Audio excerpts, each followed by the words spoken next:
Existem tipos de bandidos? Existe bandido bom e bandido mau? Lampião, Bandido da Luz Vermelha, Charles Anjo 45, Robin Hood, Casal Nardone, são todos iguais? Bandido bom é bandido morto ou bandido bom é aquele que roubou seu coração? A Amazon lançou em 2023 a série Cangaço Novo. Sucesso de público em nível global, segundo o site Omelete, e também de crítica com notas 8,5 de 10 no IMDb e 4,5 de 5 no Cinepop, a série explora o tema do bom bandido e retoma a boa e velha temática do cangaço. Inspirada em crimes que vêm acontecendo principalmente no interior em diversas regiões do Brasil e que ficaram conhecidos como Novo Cangaço, e tendo como paisagem os sertões do Ceará, nosso herói retorna de São Paulo, onde viveu desde criança, para a fictícia Cratará, em busca de uma possível herança que pode salvar a vida de seu pai adotivo doente. Lá, acaba descobrindo ser filho de um líder popular que se envolveu em disputas com poderes locais e terminou morto. Assumir a posição como uma nova liderança, além de ser um projeto que não estava em seus planos, vai lhe custar muitos percalços. Mas a vida sem os percalços para tropeçar não tem a menor graça, principalmente nas séries de TV. Mas não se preocupem, não vou estragar o final para quem ainda não assistiu. A trama de Cangaço Novo é sobre disputa por água e terra. Essa disputa não é novidade para ninguém. O grande paradigma que vem construindo a sociedade brasileira ao longo dos séculos gira em torno de quem possui terras e recursos e quem fica de fora da festa, seja por não possuir tais recursos, seja por simplesmente não ter direito formal a eles como no passado. O que no final representa duas estratégias para alcançar o mesmo fim. O passado sempre deixa a sua herança. Poder nas mãos de poucos e marginalização social e geográfica para muitos. E segue cumprindo a finalidade de manter os herdeiros daqueles que não tinham direitos à margem da sociedade. Quando chove tem fartura, mas ai de quem sonhar que água e terra são para todos. A própria origem dos grupos cangaceiros ainda no Brasil colônia gira em torno dessa dinâmica. Resumindo muito grosso modo, as regiões litorâneas do Nordeste são férteis o ano inteiro. Se caminhamos em direção ao interior, vamos encontrar a zona da mata também pouco afetada pelo clima do semiárido. Já a Caatinga, como sabemos, passa por períodos de seca e chuva. Em tempos férteis, os coronéis mantinham grupos de jagunços que cuidavam de todo tipo de serviço, da pecuária a assuntos de ordem política, ou em disputas com outros latifundiários locais. Com seus exércitos particulares, controlavam as áreas com poder quase absoluto. Em tempos de vacas magras, quando a chuva minguava, esses grupos eram dispensados, passando a vagar pelo sertão sem vinculação com ninguém além de seus próprios líderes, atrás de formas nem sempre justas de sobrevivência. Com o tempo, alguns desses grupos se tornaram autônomos, independente da época do ano, mas sempre articulados com os fazendeiros. Além da associação com os coronéis, esses grupos também faziam parcerias de proteção mútua com camponeses, os chamados coiteiros. Não era exatamente a imagem que se tem de um Robin Hood, mas ambos lados tiravam algum proveito dessa parceria. Em Cangaço Novo, o Baldo tem também um quê de protetor dos fracos e oprimidos, mas na verdade, a identificação que o camponês tinha com os antigos cangaceiros, assim como com a atuação de Ubaldo e antes dele com seu pai, ia muito além de caridade. A trama de Cangaço Novo tem muito a ver com a dos antigos cangaceiros, mas traz algumas diferenças cruciais. Na verdade, todos os problemas de Amauro e Ubaldo Vaqueiro começam com sua desvinculação com grupos de poder dominantes. O coronelismo ainda é forte em muitas localidades e eles poderiam apenas se vincular a esses grupos e garantir sua sobrevivência. Mas a longa experiência das lutas de minorias no último século traz uma nova consciência a essa luta. Eles não andam sozinhos, têm seus aliados, mas pela dependência de água e dinheiro fica claro que os grupos políticos que os apoiam não são bem vistos pelos verdadeiros coronéis. E não ser bem visto significa, digamos, ser convidado a se retirar do jogo sempre que surge a oportunidade de fazer esse pedido. Sem acesso garantido à água, com suas terras no prego e na mira da milícia do senador Malheiro, que métodos de resistência poderiam ser considerados lícitos? As lendas e a realidade do antigo cangaço passam longe de ser contos pacifistas. E a ficção do Cangaço Novo também. Então por que as pessoas se identificam com esses ícones de violência? A associação do cangaço com o que se conhece hoje como as milícias é, na verdade, quase automática. Braços informais do Estado atuando com autonomia e de forma ilegal, com o apoio do Estado. E talvez o Estado miliciano de hoje seja herdeiro dessas práticas que vem se adaptando ao longo dos séculos aos tempos modernos. Mas na época do cangaço as coisas eram diferentes. A presença do Estado era pífia. A lei eram os próprios coronéis, e a ordem que imperava era a do controle de corpos não brancos, que se ainda hoje não têm garantidos os seus direitos, nessa época direito inexistia. Sob os olhos de hoje, os cangaceiros seriam condenados pelo menos pela parte da sociedade que defende os direitos humanos como princípio. Mas efetivamente controle, punição, castigo e assassinato de corpos negros, indígenas ou caboclos não era por si só um crime na época. E a conexão do velho cangaço com a série também é clara. Disputa entre classes, sertão, liderança popular. A estética é contemporânea, você não vai ver cangaceiro de chapéu de couro e bornal. Mas a paisagem e a temática recebem de herança a vasta literatura cangaceira. Muitos vão dizer sobre o Lampião que, apesar da magnitude que os mitos que envolvem sua imagem alcançaram, ele não era exatamente um líder popular. Se por um lado são conhecidos relatos de que ele proibia e mesmo punia seus cangaceiros por maltratar crianças, mulheres e idosos, por outro, sabe-se também que essa proibição não se aplicava quando o caso era do seu interesse. São conhecidos relatos de vingança por traição, por exemplo, onde parentes sofriam as consequências de se desafiar o rei do sertão no lugar daquele que cometeu o desacato, caso esse não fosse encontrado. Cangaço e milícia, cangaço liderança popular. O Baldo em Cangaço Novo assume uma posição menos ambígua como um real articulador de uma luta por justiça, atualizando o mito do bandido-herói, com a consciência social inexistente até a época do Capitão Virgulino. O que tornava os cangaceiros bandidos-heróis, então? Qual a razão dessa ambiguidade em relação à figura de Virgulino? Que condição virava a chave que liga e desliga o status de malfeitores? Essa resposta depende das condições econômicas e climáticas de cada época, como vimos, mas também do ponto de vista de quem conta a história. Estar associado com o latifúndio e buscar não apenas proteção, mas a realização de interesses comuns era comum até os últimos momentos do cangaço. Lampião e Curisco morreram em fazendas de aliados. Seguir associado, ainda que autonomamente ao poder, é garantia de proteção, tanto física quanto moral. Sob os olhos do poder, esses grupos eram aliados.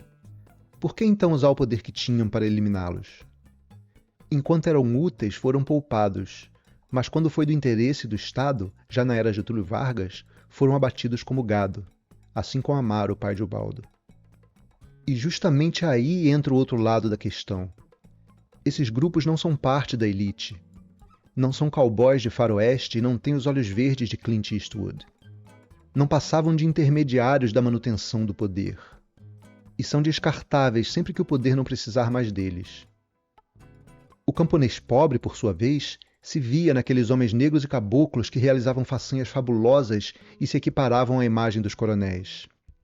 Essa é a segunda chave que liga o status de herói. A identificação das pessoas racializadas com as proezas do mito de Lampião e seus antecessores, que as fazia preencher com a imaginação os vazios deixados pelo estado de marginalização a que são submetidos. Daí nasce toda a mitologia em torno do nome de Lampião. O Lampião real e o Lampião imaginado. O jagunço intermediário do poder e o caboclo desdentado. O proto-miliciano e o Charles Anjo 45. Amaro Vaqueiro, cuja trajetória o Baldo tem dificuldade de lembrar, surge como uma imagem de resistência contra os grupos políticos opressores. Essa memória quase apagada da resistência ancestral amplia conexões de sua imagem com a identificação construída pelos mitos do velho cangaço. Um erro comum é a associação entre a literatura e o cinema de cangaço com o faroeste enquanto gênero de ficção. Existem semelhanças, mas elas são superficiais. Ambas partem de premissas bem diferentes e tiveram evoluções independentes. E essas diferenças são importantes para entender o cangaço novo. O tema central dos antigos filmes de faroeste era a luta do bem contra o mal. Até aí tudo bem. mas as imagens do que era o bem e o mal se projetavam em temas como a superação das dificuldades impostas pela natureza e sobre como construir uma comunidade ordeira, ou seja, a luta da civilização contra o selvagem. O herói típico do faroeste, segundo o livro Filmarte, se situava entre dois polos. Se sentindo em casa nos ermos desertos do oeste americano, tendia, no entanto, para a justiça e a civilização. O que passa desapercebido é a naturalização dos povos indígenas como a personificação do mal e do selvagem a ser abatido. Por fim, ainda segundo o livro citado, o mocinho decidia se juntar às forças da ordem, ajudando a combater seja lá o que for que o filme apresentasse como uma ameaça à estabilidade e ao progresso. As histórias de cangaço não têm as mesmas características do faroeste, mas o antagonista de lá, que é o protagonista daqui, tem em comum o mesmo fim. Mesmo fim de Ubaldo? Não sabemos. O que sabemos é que a longa história da arte popular que retrata os mitos do cangaço parte do ponto de vista oposto ao do faroeste. Como decidir ficar do lado de um suposto progresso, se esse progresso significa a sua própria escravização ou dizimação? Como trazer civilização se as forças contra quem se luta são aquelas que dizem que você é o animal selvagem a ser abatido? As civilizações originárias das Américas e da África foram barbarizadas por aqueles que alardeavam civilização. Selvageria que segue acontecendo até os dias de hoje. Por isso, a premissa básica das histórias de cangaço é a resistência. O caboclo oprimido vê no poderoso cangaceiro um semelhante, e a luta sai do ponto de vista do suposto civilizado contra o suposto selvagem e passa a ser a luta do oprimido contra o opressor. E aí pouco importa se o cangaceiro A, B ou L na vida real cometeu atrocidades. Não porque seus crimes não tenham importância, mas porque a imagem popular do cangaceiro poderoso, astuto e imponente da ficção alimenta o sonho de sua própria libertação. A ambiguidade fica clara aqui. Não é o bandido que as pessoas querem. É sua liberdade, oportunidades e prosperidade. Ubaldo e seu bando de novos cangaceiros são assaltantes de bancos. Ele entra no bando inicialmente forçado pelas circunstâncias e aos poucos assume uma posição de articulador das ações e ao mesmo tempo de mentor ideológico do grupo. Antes de sua interferência, o grupo aterrorizava a população em suas ações, praticando todo tipo de violência contra quem quer que fosse. No final, suas ações terminaram por ajudar a população a reaver terras tomadas em hipoteca. Mas a trama leva o grupo a um projeto mais ambicioso do que o mero ideal robin-hoodiano. Principal candidata à herdeira do legado e liderança do pai antes da chegada de Ubaldo, Dinorah é pintada como uma mulher forte, com personalidade e iniciativa, mas suas decisões são impulsivas, condicionadas pelos traumas por que passaram depois da morte do pai, semelhante ao que ocorre com a irmã de Ilvânia. Além disso, sua improvável ascensão à liderança é embarreirada por uma parte do bando que não aceita receber ordens de uma mulher. Vi uma das produtoras falando no making of, e isso nos leva de volta ao velho cangaço, que eles queriam uma cangaceira menos condescendente do que as antigas. De fato, tanto Dinorah, com seu temperamento explosivo, quanto sua irmã de personalidade mais doce são mulheres fortes. Mas é preciso ter em mente que um século atrás as coisas eram diferentes. Antes de Lampião, a entrada de mulheres nos bandos era não apenas proibida, mas um tabu, uma quebra da proteção mística que os cangaceiros acreditavam ter. Ter relações sexuais com a mulher obrigava o cangaceiro a refazer todo o ritual de proteção mística que eles faziam. Mulher trazia azar ao bando. A quebra de paradigma promovida por Virgulino Ferreira coloca a mulher nordestina em uma posição nunca antes ocupada. As únicas perspectivas para uma mulher camponesa até então era se tornar paredeira ou prostituta. A vida dessas mulheres dentro dos bandos também não era fácil. Por um lado, os homens dos bandos historicamente sempre tiveram o hábito de cozinhar e costurar. Sim, é ele mesmo aí na foto, Virgulino na máquina de costura. As mulheres não necessariamente assumiam essas posições, mas sua segurança ficava ameaçada quando se tornavam viúvas.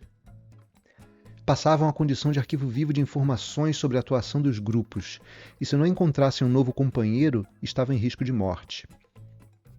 voltar à vida normal não era autorizado e muitas foram assassinadas. Em todo caso, uma cangaceira era a imagem de uma mulher independente e poderosa se comparadas com os padrões da época. E de condescendentes não tinham nada, ainda que estivessem inseridas na sua cultura e no seu tempo.